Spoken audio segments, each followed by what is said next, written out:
Bueno, muy buenas tardes para todos, para todas, bienvenidos a esta tarde en el Museo de Arte Miguel Urrutia del Banco de la República de Colombia. El día de hoy tenemos esta conferencia o este espacio de conversación como apoyo a una exposición muy novedosa que tenemos en la sala Parqueadero ubicada en el MAMU, en el Museo de Arte Miguel Urrutia, sobre Hard Disk Museum, materiales digitales. En esta conversación nos acompaña el artista y fundador del Hard Disk Museum, Solimán López, y hablará sobre su interés por los legados y las memorias digitales, incluyendo algunas de sus estrategias conceptuales como la creación de repositorios, el DNA storage o el uso de la naturaleza como el lugar de almacenamiento. Les voy a contar un poco sobre Solimán. Solimán López es un artista español que reside actualmente en Francia y España. Su principal actividad artística se centra en la interpretación de los cambios sociales, éticos, morales, psicológicos, económicos, sociológicos y artísticos derivados de la revolución digital y la aplicación de las nuevas tecnologías en la esfera de lo común. Solimán, siendo el fundador de Hard Disk Museum en 2014, el primer museo en la historia del arte que vive en un disco duro repleto de obras de arte digital de más de 125 artistas internacionales. No siendo más, Solimán, bienvenido, te invito aquí a pasar por este lado. Gracias por la presentación, gracias Ángela por tu trabajo e interés en hablar de estas temáticas que parecen como quizás un poco baladí, pero que son fundamentales para, no solamente para el devenir del arte en su mayúscula, sino también para el devenir de gran parte de la cultura y sociedad de los humanos del siglo XXI, ¿no? Porque al final el arte también es una expansión, ¿no? de todo lo que ocurre a nivel social. Y bueno, gracias por supuesto al museo, gracias al resto de participantes de este proyecto. Gustavo, su presencia aquí es fundamental también para dar mucho sentido a esta exposición. Gustavo Romano, artista pionero en todo lo que tiene que ver con las expresiones digitales y los valores del metal y otras, hay muchas disciplinas. Y bueno, también tenemos luego más invitados que van a acompañarnos en la mesa redonda, junto con Ángela de Futura Conservación, que es la promotora de este programa paralelo de la exposición Archivos Atómicos, que tenéis aquí al lado, y que trata un poco de revisar diferentes problemáticas vinculadas con la producción artística actual. Y bueno, yo quería hacer mi particular camino, mi particular viaje, incluso en el tiempo, ¿no? A través de diferentes obras en las cuales de alguna manera he ido encontrando un índice común, y es la idea de crear repositorios, ¿no? Que es la idea de construir piezas que de alguna manera se conciben como una caja que guarda elementos de una misma categoría, o que una caja que de alguna forma está resignificada con un mismo concepto, ¿no? Aquí tenéis la pieza Identidad. Fue una de las obras que me aproximó quizás más joven a los conceptos de lo digital. Es una pieza que, como todo artista joven, empezamos a explorar pues, lo que tiene que ver con la identidad personal, es decir, quiénes somos, qué hacemos en este mundo, y el arte se convierte, pues, desde el propio autorretrato y la propia práctica con el cuerpo, se convierte pues, en un campo de batalla muy interesante, que muchos artistas han trabajado, casi te diría que todos, como nos hemos tocado en algún momento, pero que en mi caso bueno, fue una etapa muy primigenia, y esta pieza bueno, son 8.888 fotografías, tamaño carnet, que jugaban un poco en ese concepto de la Gestalt. En su proximidad veías y se ve una acción performativa en la cual el cuerpo cobra mucho sentido, muy en línea pues, con las obras de Muybridge y los inicios de la fotografía, pero una obra que en su lejanía pues, nos revela esta palabra identidad digital, ¿no? que repercute ya, y que repercute en aquel entonces, hablamos del año 2008, creo que esta pieza, que repercute un poco de este concepto. Volviendo a la presentación, hay un tipo de piezas, como por ejemplo Bioma. Bioma es una obra que es al mismo tiempo una interfaz, ¿no? Es una interfaz concebida como una escultura que mira al espectador y que empieza a generar de una base de datos de colorimetrías, de colores que el usuario va de alguna manera prestando de manera casi voluntaria a la pieza, ¿no? La obra recoge diferentes tonos de color y con eso construye unos retratos muy abstractos en esa idea de tondo circular que, bueno, que representa hoy en día la mayor parte de las identidades digitales en redes sociales y en todas las plataformas digitales, ¿no? Esa figura circular en la que metemos la carita para ser reconocibles, ¿no? En este caso la pieza lo hace de manera automática como un algoritmo, ofrece un ticket y este ticket te permite ir a la página web y recuperar tu archivo. Es un archivo de pieles, ¿no? De alguna forma. Ahí tienes unas imágenes de cómo luego me lo llevo a un espacio pues, de retrato, de portrait, y luego pues, la pieza que va dejando todo este registro de participaciones, ¿no? Ahí ves el detalle, donde se muestra los tonos de color, la hora, el lugar, etc. En el caso de Introns, trabajo desde otra perspectiva. Aquí Introns me vuelve una base de datos que todos tenemos en nuestro cuerpo, que es el propio ADN. El ADN se concibe también como el propio repositorio historicista de la evolución de la humanidad, ¿no? Nos cuestiona también nuestros orígenes y nos conecta pues, con otras latitudes del mundo, ¿no? En el caso de Introns, bueno, hay todo un trabajo relacionado con lo que se denomina la epigenética, lo que se denomina también el genotipado. A través de la colaboración con una empresa española que se encarga de recoger muestras de saliva y de genotipar humanos, básicamente, yo ponía un poco en tela de juicio las posibilidades de representación de lo digital, es decir, por qué seguimos utilizando iconografías corporales en el mundo de la esfera digital cuando podemos incluso recrear y reconstruir otro tipo de realidades visuales que representan también humanos, ¿no? Esta es una instalación que hicimos en Ars Electrónica, en la cual había 12 tubos de acrílico con unos bioplásticos y en el interior del bioplástico había muestras de mi saliva, de mi ADN, que de alguna manera representan diferentes rasgos de la personalidad según esta empresa que de alguna manera te lo vende como un retrato genético. Esta es una pieza de empresa, esta es una escultura que también es la representación de estos cuerpos, estos ADNs ya un poco cosificados en fósiles, ¿no? Es la idea de que en un futuro quizás alguien encontraría un fósil de un humano, pero no sería una huella tangible de su corporalidad, sino una representación biotecnológica de su germen. En el caso de DAI también hay un trabajo pues, con esas identidades, que también son archivísticas, a través de inteligencia artificial. Es una pieza que ya tiene casi 5 o 6 años. En este caso, el proyecto DAI representa la creación de un documento nacional de identidad, pero construido con una inteligencia artificial, ¿no? Para poner un poco en tela de juicio los límites de la representación en lo digital. Esta pieza me la voy a saltar porque no tiene mucho que ver con la temática, pero bueno, vais viendo un poco un barrido de algunos trabajos. Y me voy a saltar, en el caso de Neolumens, hay también todo un trabajo relacionado también con esos documentos, esos portfolios digitales que ya incorporan las redes sociales como vademecum de información, es decir, la red social como archivo de vida, ¿no? Este es otro punto interesante. En el caso de esta pieza, básicamente lo que yo genero es también con inteligencia artificial y reconocimiento de imagen. Trabajo con imágenes de influencers, cojo la imagen original del influencer, reconozco diferentes objetos y los convierto en esta suerte de esculturas vanitas, ¿no? Una vanitas que representa un poco los valores perdidos de todas estas redes sociales que no cuentan nada. Y bueno, luego desarrollo un poco este recorrido visual que me interesa para poner de manifiesto precisamente ese horror bajo que la inteligencia artificial encuentra en imágenes que ya de por sí están también vacías, ¿no? Veis, por ejemplo, aquí es el ejemplo, pues es una influencia muy famosa. Bueno, pues aquí vamos, esta es la técnica que empleo, reconozco objetos dentro de la imagen y ahí los desarrollo como una estética pues, totalmente minimalista.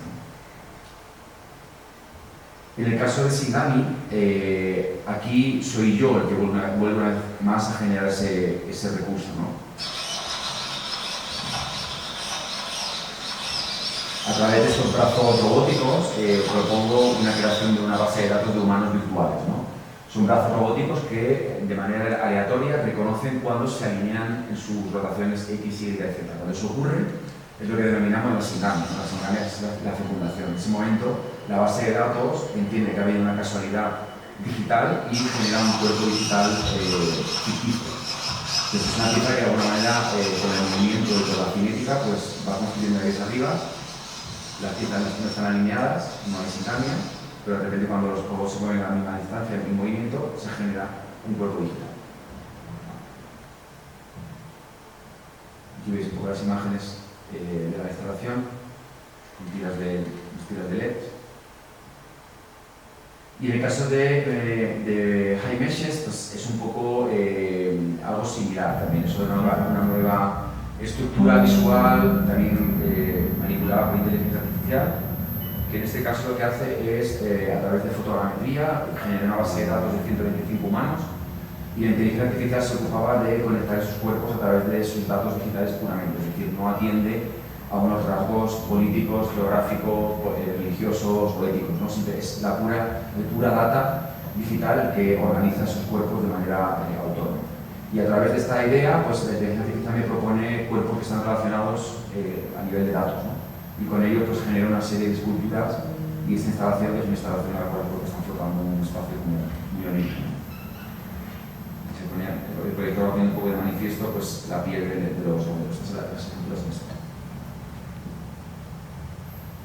Es otro repositorio, en este caso, pues, de esta naturaleza. Si avanzamos en esta idea de construcciones de repositorios, bueno, esta es la estructura que utilizamos para, os enseño un poco el proceso para que veáis cómo documentábamos la representación de la gente. Pues, la gente entraba aquí. Y bueno, un documento.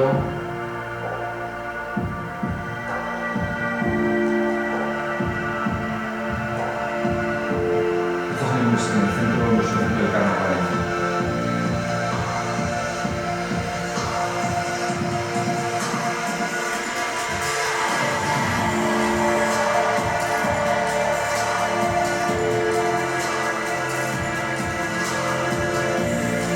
Lo interesante para mí era un poco el juego con el público, o sea, es decir, hasta qué punto el público es capaz de entrar en el juego de directamente dotar todo lo que es suyo al sistema, ¿no? Para crear esta base de datos, es decir, hay que ir desnudo al sistema, hay que entrar desnudo hacia la tecnología, pues entramos, ¿no? Y era algo que siempre he jugado un poco el sector de la lectura en mis trabajos, de cosas que realmente respeto y otras cosas que realmente pongo en tela de juicio un poco la política que hay detrás de cada una de las tecnologías, ¿no? En este caso la gente tenía bien. Además fue curioso porque lo hicimos con este fotógrafo que pone a mucha gente en la calle desnuda, que justo fue este fin de semana, y como que la gente como que esa parte la tenía como muy fácil, ¿no? Era ya como bastante exhibicionista, y bueno, me resultó relativamente fácil hacer la convocatoria. Bueno, luego también saco las piezas un poco como piezas físicas, es una obra que veis aquí, está esculpida, y bueno, es un detalle del cuerpo, pero lo voy sacando con polipropileno y calor, le voy sacando las formas, ¿no? Para construir un volumen ya de una piel totalmente abstracta, ¿no? O por ejemplo estas instalaciones, no sé si tengo aquí, esto es una instalación de vídeo, la cual pues, también están estos cuerpos también alterados con un osciloscopio que también pone en manifiesto la materialidad del propio cuerpo en su conformación digital, ¿no? A través de triángulos, ¿no? Pequeñas pantalitas que parece que son ladrillos.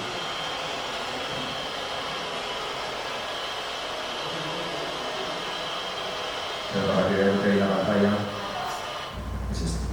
Cada una de ellas lleva esto.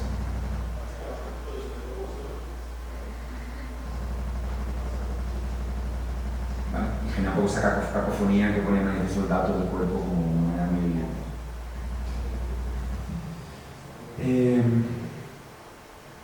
Esto sigue siendo datos, de todos los vértices que tiene un cuerpo. Aquí solamente estamos representando el 2% de la data que ese cuerpo original me dio el sistema, ¿no? Y abajo veis Point Cloud Info, 2% del 100%. Es decir, todos estos numeritos que aparecen aquí son las posiciones de los vértices en un mundo, digamos, 3D. En Celeste también genera otra base de datos, en este caso es una base de datos real time, digamos, es decir, aquí lo que la pieza provoca y produce es una nueva superficie digital en la cual diferentes lugares del mundo, diferentes cielos del mundo van enviando sus tonos de color. Entonces la interfaz lo que hace es, a través de una baliza que colocamos en diferentes azoteas que va recogiendo esas imágenes del cielo, el sistema es capaz de manera aleatoria, recoger diferentes píxeles y los inyecta en esta nueva interfaz, que es una interfaz ya en la cual la frontera se ha perdido y en la cual hay un visual data de cielos que ocurren en tiempo real. Esta la montamos también hace poco en el MAD de Lisboa y quedó también como una pieza establecida. ¿Qué es esto? No, eso es una idea de cómo lo quedó. Aquí está. Esta es la baliza que instalamos en las azoteas, digamos, de los museos. Es autónoma, evidentemente, cogiendo energía solar y va emitiendo cada X segundos, va emitiendo una imagen aquí.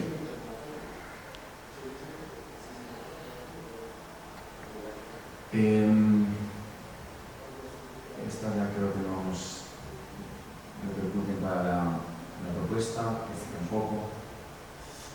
Esta sí. En el caso de Runner, el personaje de Runner es un personaje que está creando cinéticas digitales, ¿no? Es un personaje que corre de manera incesante en una página web, como una pieza de metal, y es un personaje que va registrando en una base de datos la cantidad de kilómetros y la cantidad de calorías digitales, metafóricamente hablando, que el cuerpo digital va generando, ¿no?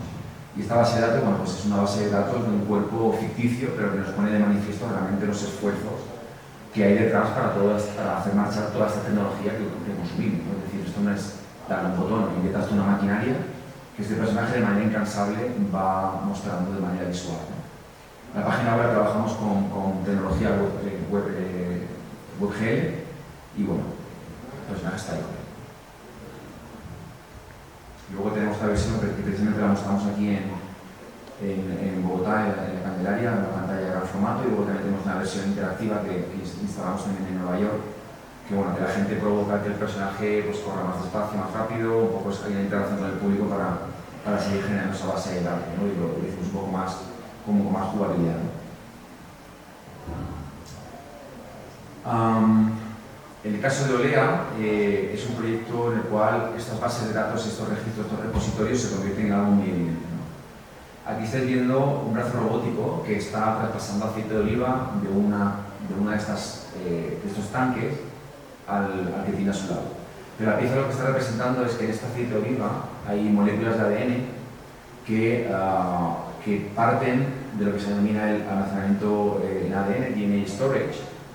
Y básicamente lo que almacenamos en ADN fue un contrato inteligente de la blockchain. O sea, es decir, los contratos inteligentes de la blockchain son documentos que de alguna manera explican y presentan las reglas de comportamiento de un determinado asset digital que vive en la blockchain, ¿no? En este caso es un token fungible, por lo cual se puede entender como una criptomoneda. No me gusta llamarlo como criptomoneda porque es una palabra demasiado grandilocuente. Yo le llamo un biotoken.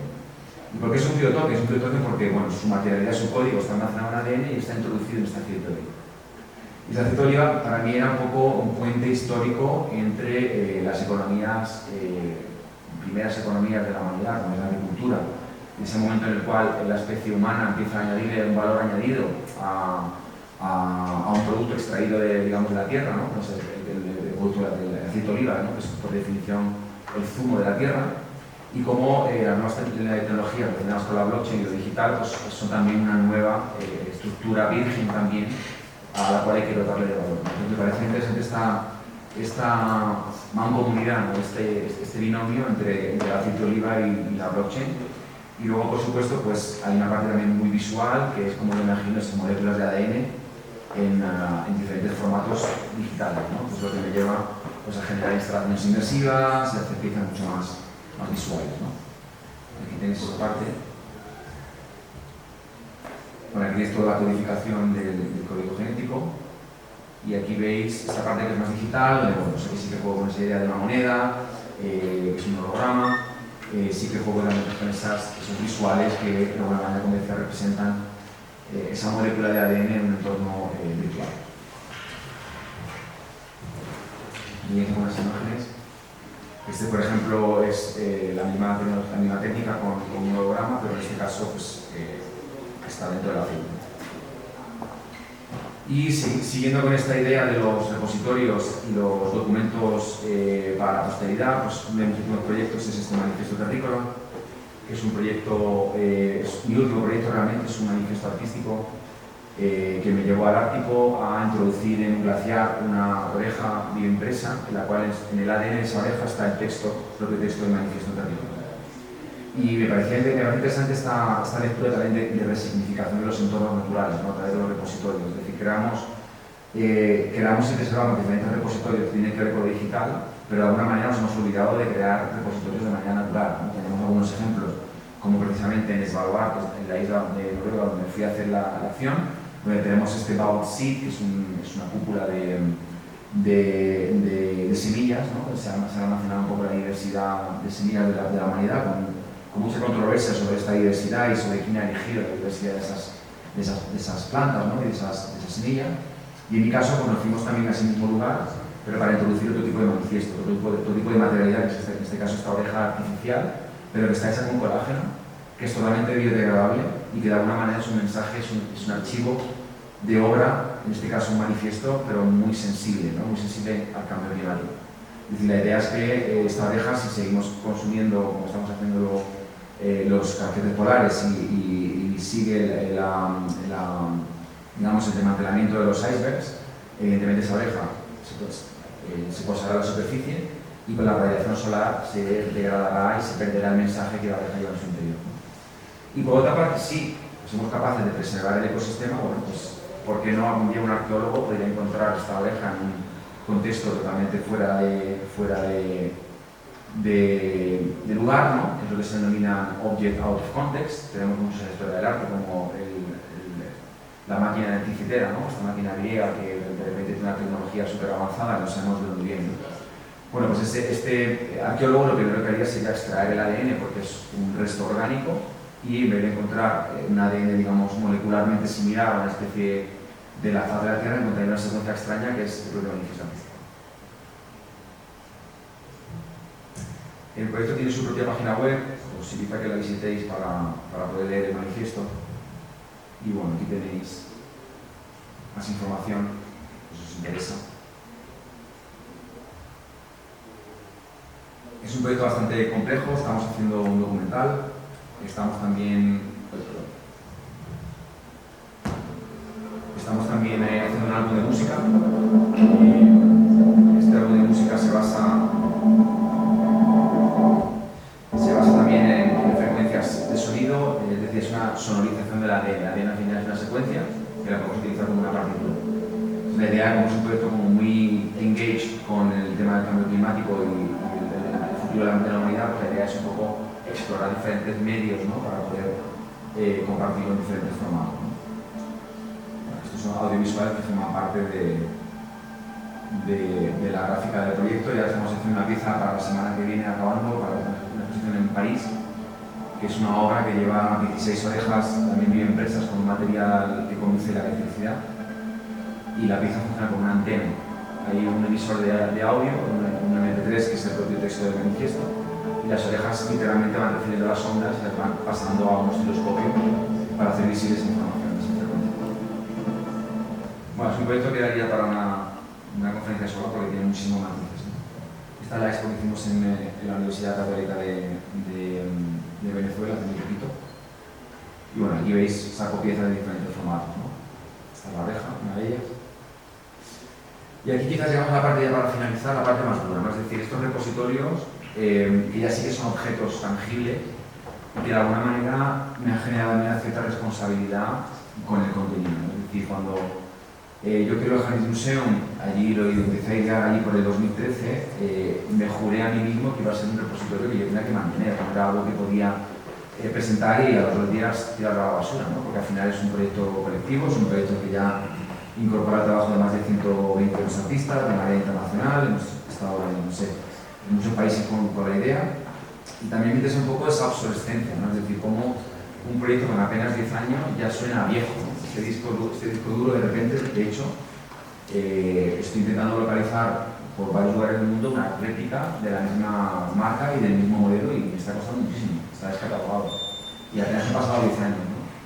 Entonces, bueno, aquí hay todo un reto, y si habéis estado visitando la exposición, es una exposición que tiene muchas virtudes, pero también tiene muchas carencias, porque el propio medio tiene carencias. Es muy difícil realmente bajar a tierra todo lo que tiene que ver con una creación nativamente digital.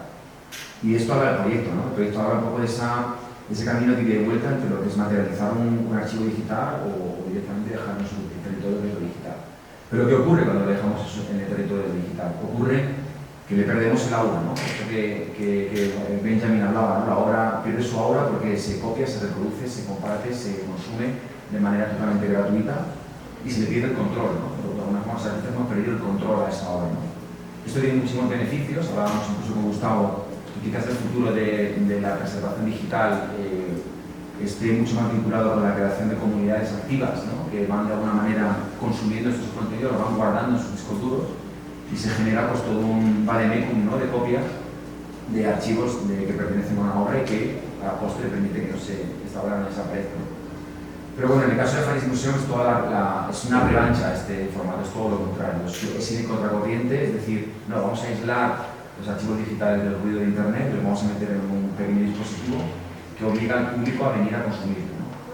Y ahí hay toda una revalorización sobre el archivo digital, ¿no? En aquel momento, en 2013, yo investigué muchísimo, lo tenemos patentado de hecho, y no encontré ningún ejemplo de un museo autoproclamado como tal, con un trabajo así, digamos, serio, que se ocupase de esto. Y luego también como ejercicio de preservación, como compromiso con el propio medio, también con ADN conseguimos almacenar toda la metadata del disco, con una especie de imagen de disco de metadata, a finales del año 2019, con una empresa que se llama Twist Bioscience en Los Ángeles, California.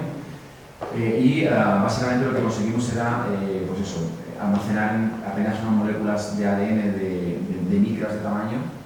Metimos todo un zip con toda la obra del propio museo.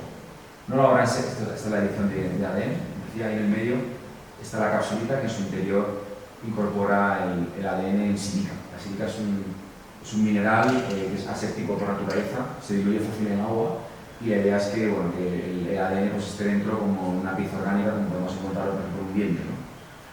Como sabéis, el ADN además, como estrategia de preservación es muy potente porque es prácticamente indestructible. Tenemos muestras de ADN pues, casi de la Tierra es tierra, ¿no? De especies súper antiguas en nuestro pasado.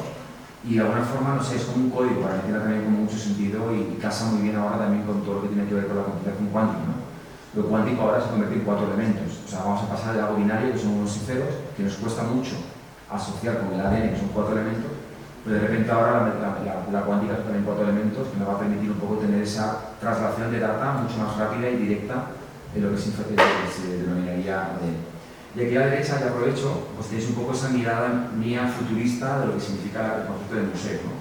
Pues antes del 2013, digamos, la aparición del Harris Museum, pues entendíamos un museo como un museo de piedra, ¿no? Un museo, digamos, establecido como una arquitectura reconocible, ¿no? Llega un museo en un disco duro que se convierte en marca como museo en 2015 a través de la patente, que en 2019 se convierte en moléculas de ADN que se encapsulan en una piececita metálica. Y yo ya voy a una especie como de barrido conceptual hacia el futuro del museo, ¿no? De repente el museo igual está almacenado pues a lo mejor en una lente de contacto, ¿no? En esas lentes que tiene realidad aumentada y de repente llevamos un museo en la propia mirada, ¿no? O por diseño decir, bueno, vas a ver el mundo al estilo Picasso, ¿no? Vas a ver el mundo al estilo Dalí y de alguna manera yo creo que también ese tipo de como yo pongo ahí arriba, imaginarios inoculados, ¿no? Creo que también el museo del futuro, perdón, creo que puede ir también un poco en esa dirección. Y al final no se trata más que de que realmente el boca a boca y el ojo al ojo es el que vaya creando esos repositorios en la sociedad. Pero esta obra tiene sus precuelas, ¿no? Tiene sus obras previas, en el caso de Frame Memory Card, una pieza muy paralela en tiempo con el Harris Museum, un poquito previa, es una pieza de aluminio macizo de casi 70 kilos de peso, que nos recuerda a esos blisters, ¿no? De Apple, ¿no? Que tienes que abrir para sacar los cascos, que tienes que de alguna manera desmoldear, y en este caso lo que tiene en el interior es una tarjeta de memoria de 8 GB, en el cual hay un contenido digital que no está revelado. Entonces, se plantea la cuestión de desmoldear la obra, el repositorio, abrirlo, desvirgarlo de alguna manera, ¿no? Para poder obtener el contenido. Por otra parte, es un contenido también invisible, ¿no? Porque lo digital habla un poco de esta fe en la creencia de que lo digital representa es cierto, ¿no? Y luego, por supuesto, hay un juego entre contenedor y contenido, ¿no? Es decir, aquí qué es lo que ocupa lo digital en su materialidad y qué es lo que pesa lo digital, ¿no? Esta pieza pesa muchísimo, pero realmente el contenido real, la información digital gracias a un club, ¿no? Esa tarjeta. En el caso de Gutenberg Discontinuity, hacíamos también un juego parecido con Rubén Tortosa, artista español también que recomiendo que conozcáis. Colaboramos en esta pieza que se llama La discontinuidad de Gutenberg, en la cual también trabajo en la ruptura de esos archivos, en la ruptura de la cadena de reproducción de un archivo digital. Estamos hablando de 2012, 2013. Esta pieza básicamente lo que hacemos es que hacemos todo un ritual en el cual pasamos un archivo digital único que es el modelo 3D de un disco duro, lo pasamos a una máquina, a un ordenador que posteriormente enterramos. Y el archivo original lo eliminamos de toda copia. Con lo cual queda una copia muerta, nunca mejor dicho, de ese archivo que queda bajo la tierra y hacemos estas placas, ¿no? Como dándole un poco ese sentido mortuorio al proyecto. Esto es en Brasil, enterrando de los ordenadores en la de la universidad, que por cierto nos lo robaron. O la pieza File Genesis, y ya voy acabando, que aquí se crea también repositorio, se crea repositorio en tiempo real, se crea archivo en tiempo real. ¿Y cómo se crea? A través de esta suerte de plataforma interactiva, en la cual una serie de módulos equipados con un ordenador de bastante potencia gráfica van construyendo imágenes en tiempo real. Metimos una cámara alterada con Python dentro de Blender, que es un software 3D, lo conectamos con Processing, que es otro software, y lo que hacemos es que la imagen se va construyendo con esas hebras que vais viendo, se va construyendo en tiempo real, como un render en tiempo real, y una vez que la obra acaba, automáticamente ese archivo se traspasa, se traslada a unas esculturas en mármol, que las tenéis ahí detrás, que van almacenando los archivos digitales, ¿no? Vuelvo a hacer ese juego un poco peyorativo entre contenedor y contenido, esa idea de que el archivo digital, si no está en reproducción, está muerto. Y no sé si ya empezamos, voy a ir acabando. Esta es alguna de las imágenes que se van creando. La cámara se iba moviendo con un sistema de un algoritmo inteligente, iba eligiendo los puntos de vista que más le interesaban las escenas 3D. Había unas veintitantas escenas y la cámara iba moviéndose y siempre quedan imágenes totalmente diferentes. Y ya para ir acabando, el punto de cómo esos objetos de la archivística te pueden llevar también a otros lugares, ¿no? Es decir, cómo la utilización del concepto de la tarjeta, el concepto de la memoria, se puede también llevar al extremo en esta pieza que básicamente trabaja con el concepto de la silla de Kossuth. Sabéis que Kossuth es uno de los artistas representantes de la arquitectura más importantes de la historia, y él tiene una obra muy famosa que es una de 3 sillas, en las cuales él representa una silla de madera. La silla en esta la vemos físicamente, luego representa una fotografía de la silla, y luego representa, luego muestra en un texto que es para el diccionario tradicional de una silla. Pero claro, Kossuth todavía no tiene, en su archivo no tiene la silla digital, no le llegó a tiempo a hacerla porque es de otra generación. Entonces lo que hicimos con mi estudio, nos documentamos en el MoMA y en otros museos donde tiene la pieza original y recreamos píxel a píxel la silla digital de Kossuth. Y esa silla digital de Kossuth la convertimos en un archivo 3D, un OBJ, que introduje una tarjeta de memoria y a continuación lo ingerí como acto simbólico de que ya no hay más posibilidades de repositorios que lo digital, o ya hay más posibilidades de representación de la imagen que más allá de lo digital, ¿no? Esta es un poco la metáfora visual que veis ahí arriba hasta el momento en el cual traslado el archivo a la tarjeta.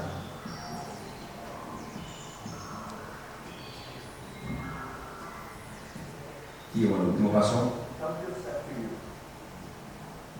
es el momento en el cual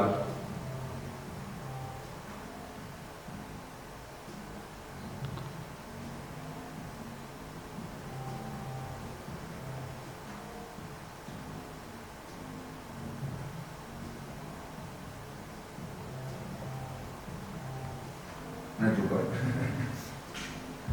Bueno, pues con esto creo que voy a ir acabando ya. No sé si me dejo organizar la silla. Y bueno, tiene más testigos porque habían estado delante de la pieza, ¿no? Así que bueno, básicamente esto es lo que quería contaros.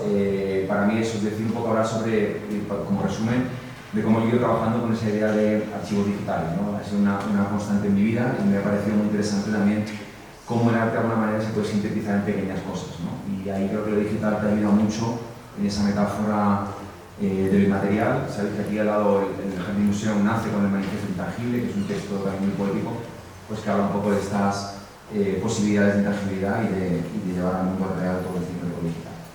Así que bueno, os doy la palabra a los siguientes invitados, Gustavo, María Ángela. Muchas gracias.